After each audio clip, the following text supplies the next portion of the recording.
सर्वत्र विराजमान ज्ञान के पुंज, संसार के जीवों के करंधार, विश्व के कई देशों को अध्यात्म ज्ञान से परिचय कराने वाले 20वीं सदी के महान संत परमाराध्य संत सद्गुरु महाराज के युगल पाद पद्मों में कोटि कोटि नमन तथा अखिल राष्ट्रीय संतमत सत्संग के वर्तमान आचार्य अंतर्वृत्ति के महाधनी संतमत के सजग परहड़ी यतंत कुल तिलक आचार्य पूज्यपाद महर्षि योगानंद जी महाराज के श्री चरणों में कोटि कोटि नमन तथा मंचासीन पूज्य स्वामी नंद किशोर बाबा तथा मंचासीन संतगण और प्रखंड स्तरीय कार्यकर्ता बंधु तथा धर्म क्षेत्र में उपस्थित धर्मशिला माताओं एवं भक्ति स्वरूपा बहनों के भी आत्मा में प्रतिष्ठित उस परमात्मा को मेरा सत नमन स्वीकार हो। अभी हम लोग रामचरितमानस सारसठिक सप्तम सोपानोत्तर कांड से मर्यादा पुरुषोत्तम भगवान श्री राम के वचनों को श्रवण कर रहे थे। पाठ में श्रवण कर रहे थे, बड़े भाग्य मानुष तन पावा, सुर दुर्लभ सब ग्रंथ ही गावा। कहते हैं बड़े भाग्य से मनुष्य का शरीर मिला है, और वैसे नहीं। हम लोग पाठ में श्रवण कर रहे थे, कब हो कि करी करुणा नर देही अदेत ईश बिनो हेतु स्नेही। इसका अर्थ है हम लोग 84 लाख योनियों को पार करते तब अकारण ही स्नेह करने वाले ईश्वर दया करके इस जीव को मानव का शरीर दे करके इस संसार में भेजा है। किस लिए? परमात्मा की भक्ति करने के लिए। और परमात्मा की भक्ति क्यों आवश्यक है? तो इस जीव का जब भी कल्याण होगा, उद्धार होगा, और इस आसार संसार में जब तक यह मानव भटकता रहेगा तब तक इसका उद्धार कल्याण होने वाला नहीं है। इसलिए ईश्वर भक्ति की आवश्यकता है। और वो ईश्वर भक्ति कौन कर सकते हैं? तो वो कर सकते हैं मानव, क्योंकि मानव को ही विवेकशील प्राणी कहा गया है। वैसे तो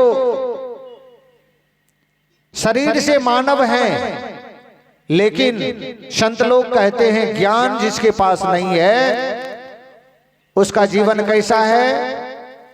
तो कहते हैं आहार निद्रा भय मैथुनन च सामान्य में तत्पशुभिर नारायणाम ज्ञानम नारायण नाम अधिकंग विशेषो ज्ञानेन हीना पशुभिर समाना। खोल तो मानव का पहना हुआ है, लेकिन अपने जीवन को पशुवत जी रहा है। जिसके पास ईश्वर भक्ति का ज्ञान नहीं है, ईश्वर भक्ति कैसे होती है, कैसे करना चाहिए, तो उसके विषय में कहा गया है वो मानव के रूप में पशुवत जीवन को जी रहा है। और इसी के लिए भगवान श्री राम क्या कहते हैं?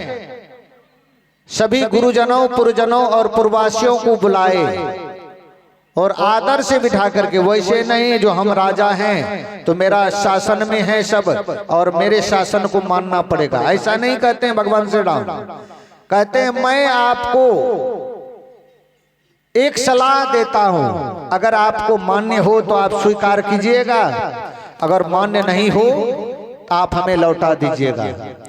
तब आदर से बिठा करके नम्र भाव से कहने लगे। क्या कहने लगे? जो हम सबों को इस संसार में किसी प्रकार का तकलीफ नहीं है, नहीं खाने का तकलीफ है, नहीं रहने का तकलीफ है, नहीं ओढ़ने पहनने का तकलीफ है, लेकिन फिर तकलीफ क्या है? तो गुरु महाराज से पूछिए। गुरु महाराज कहते हैं जितने मनुष्य तनधारी हैं इस संसार में सभी दुखी है, सभी दुखी हैं।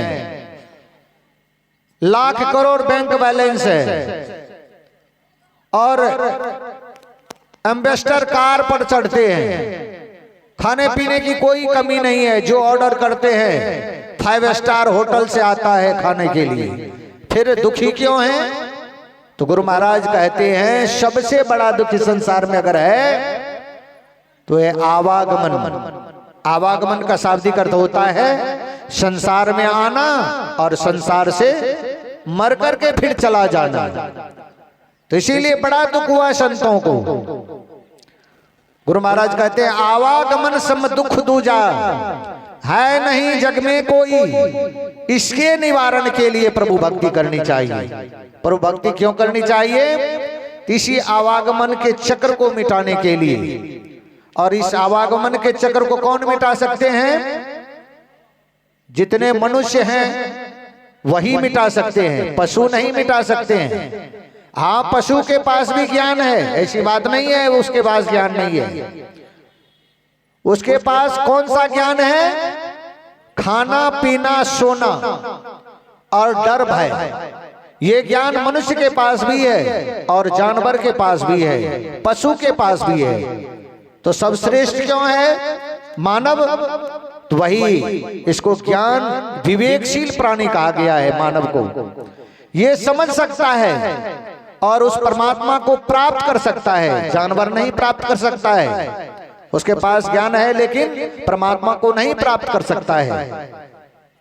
हम लोग जो कहते हैं वो बैल सुन रहा है, भैंसिया सुन रही है, लेकिन वो मुख से बोल नहीं सकती है। हम लोगों के पेट में अगर दर्द हो जाए तो क्या कहेंगे? बाबा 2 मिनट रुकिए, हम लोगों को पेट में दर्द उखड़ गया है, थोड़ा सा आराम कर लेते हैं। चाहे हम ऐसी लोग थोड़ा घर में रखा हुआ है, खा करके फिर आ जाते हैं, ऐसा कर सकते हैं। लेकिन पशु को अगर पेट में दर्द हो जाए तो वो बोल सकता है? नहीं बोल सकता है। इसी के लिए कहते हैं मानव को विवेकशील प्राणी।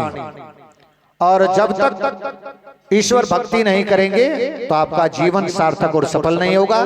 करने सुनने की ढेर सारी बातें हैं, लेकिन हम सबों के बीच समय का भी अभाव है और पूज्य बाबा लोग मंचासीन हैं। तो अधिक से अधिक जानकारी हम लोग पूज्य बाबा के मुखारबिंद से श्रवण करें। इन्हीं शब्दों, चंद शब्दों के साथ मैं अपने वाणी में विराम। बोलिए श्री सद्गुरु महाराज की जय। श्री सद्गुरु महाराज की जय।